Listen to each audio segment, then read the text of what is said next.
Okay, so what I want to share with you guys today, as we celebrate America's 250th anniversary, I want to show you some actual relics.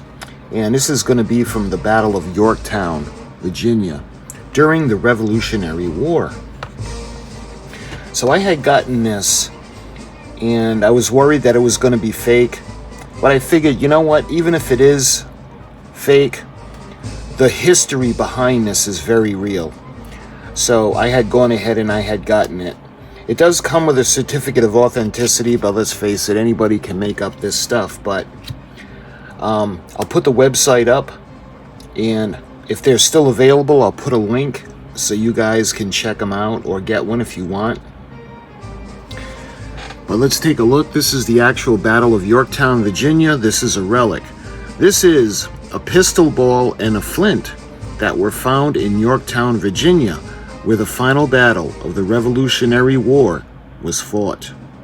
And of course, that's where Cornwallis finally surrenders, and England acknowledges the United States of America as their own country. It's got the flag, it's got the 13 stripes, and the 13 stars to represent the 13 colonies at the time. And it has the old Flint handgun or pistol.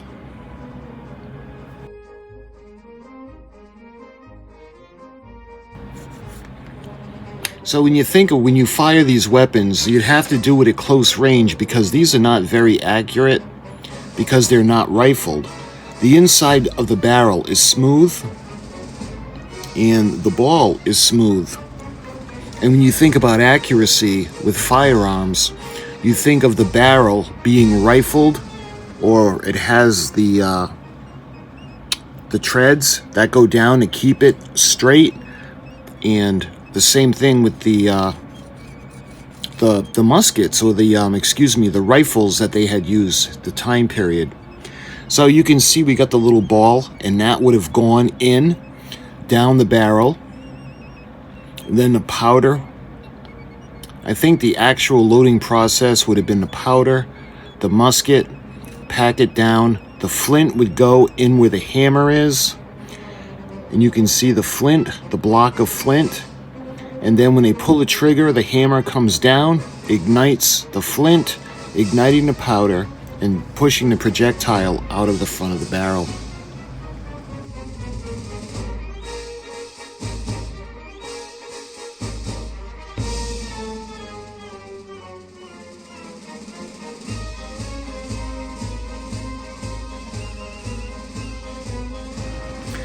So you can see the flint over here, and it's a pretty good size piece of flint.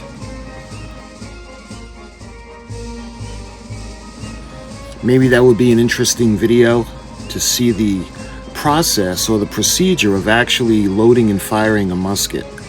But this is the relic from Yorktown, Virginia. We got the flint and the pistol ball.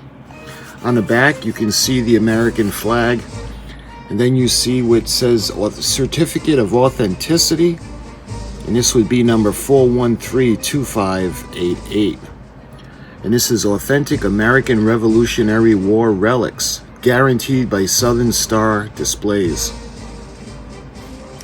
And again, I'll put their information up as we go along, as well as put the link in the description. And you can see on the inside what looks like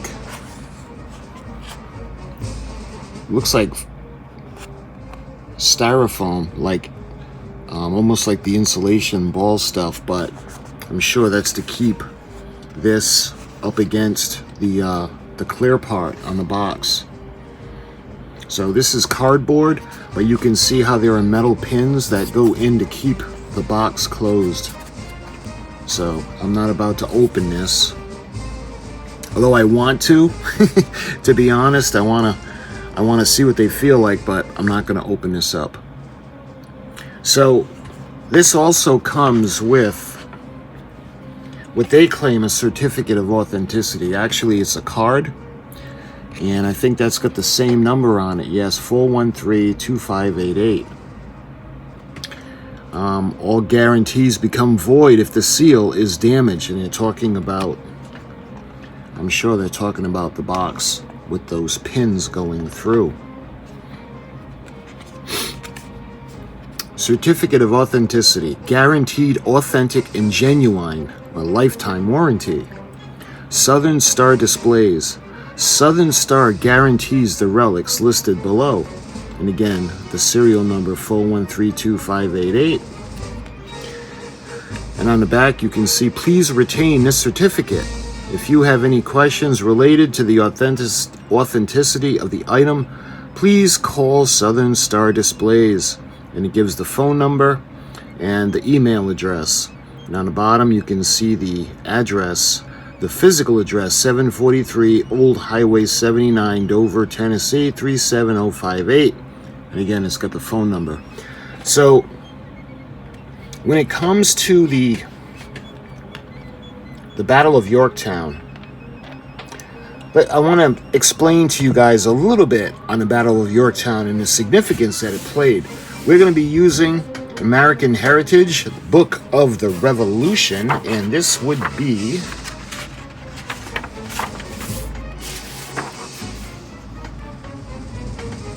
James Pardon.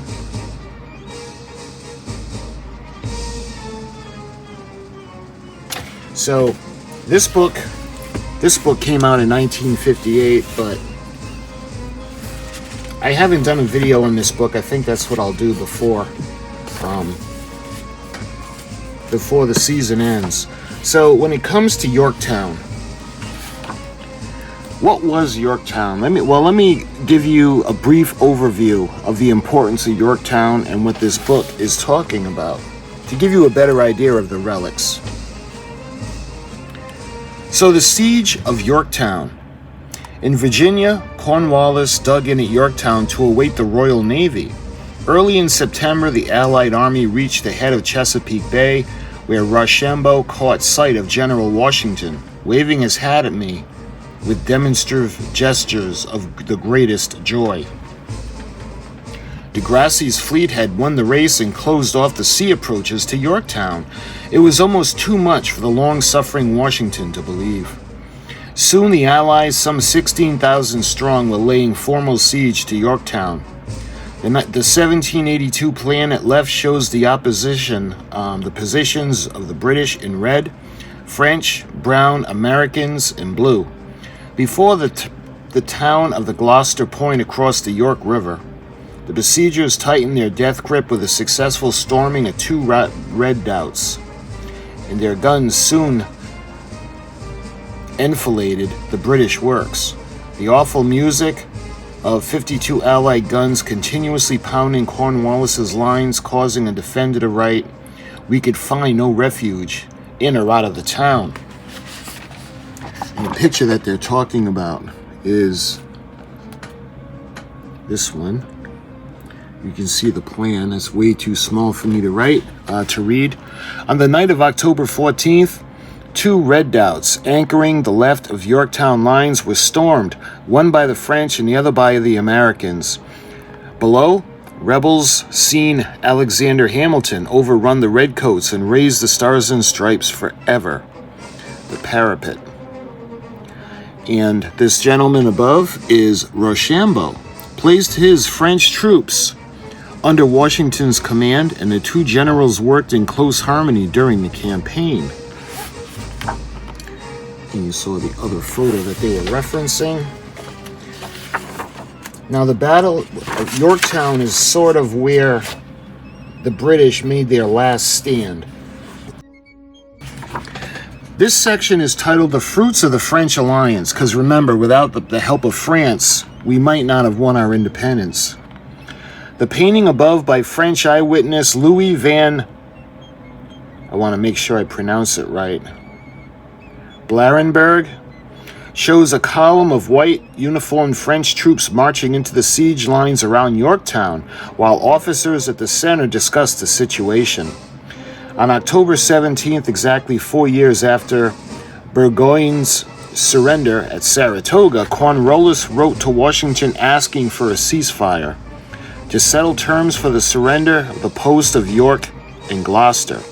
At 2 p.m. on October 18th, 1781, as shown below, British bands struck up, the world turned upside down.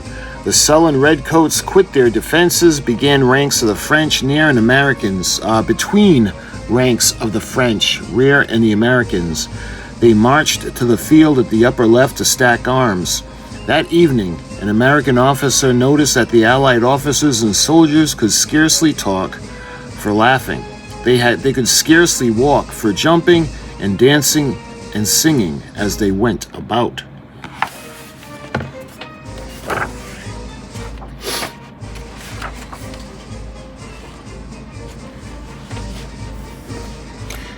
So this section, flash forward to the end, where England is defeated.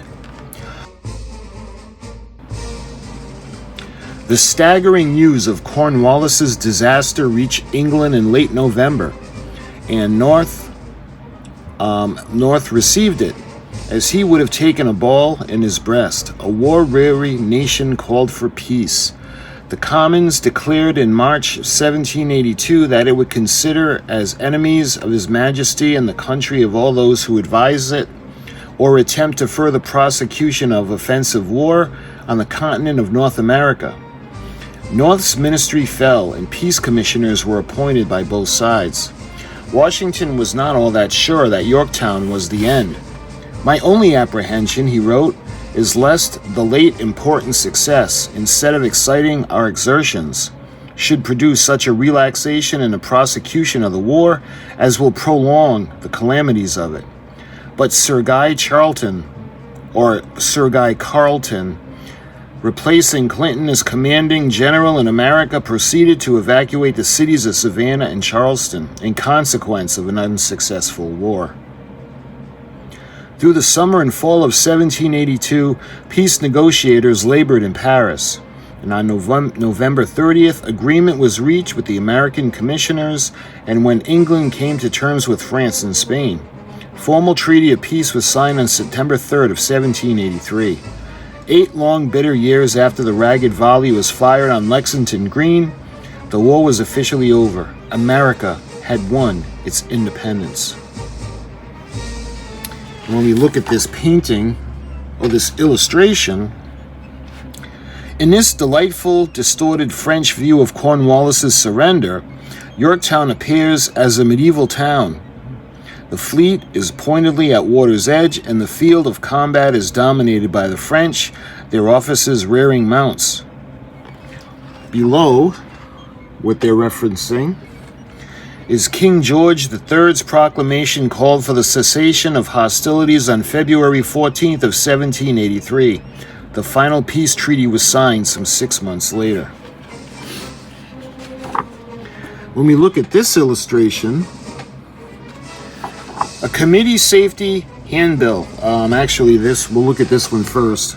The illumination. A committee of safety handbill to the left, dated October 24th of 1781, urged moderation and celebration in Yorktown in the victory.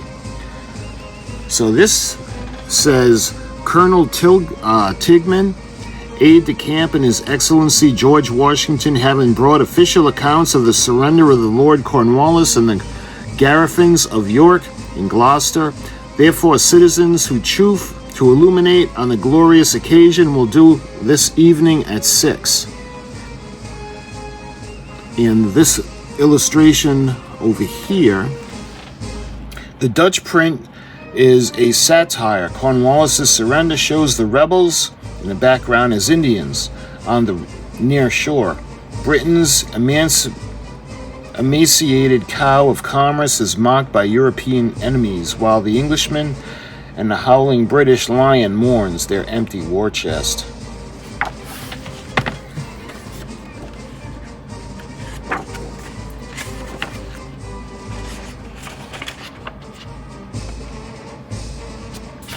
And in referencing the peace treaty, here is an illustration of when it was signed. When Benjamin West began painting the signing of the peace treaty, he started confidently with the portraits. Left to right, John Jay, John Adams, Benjamin Franklin, Henry Lawrence, and Franklin's grandson, William Temple Franklin, secretary to the American delegation. Unfortunately for West, the British commissioners refused to pose, and the picture was never finished. That's okay, all the people that counted were in it. So that's a little bit of history on Yorktown and the significance of Yorktown and the battle. And I know I just scratched the surface. There's so much more to this, but I didn't want to bore you with a 12-hour long video. I just wanted to give you the basics of Yorktown, the information, what happened there, as well as showing you the relics that came from Yorktown. So my friends, I hope you enjoyed this video. I hope you found it educational as we celebrate our wonderful country's 250th birthday. So my friends, until my next video, I thank you so much for watching, and I'll talk to you guys soon.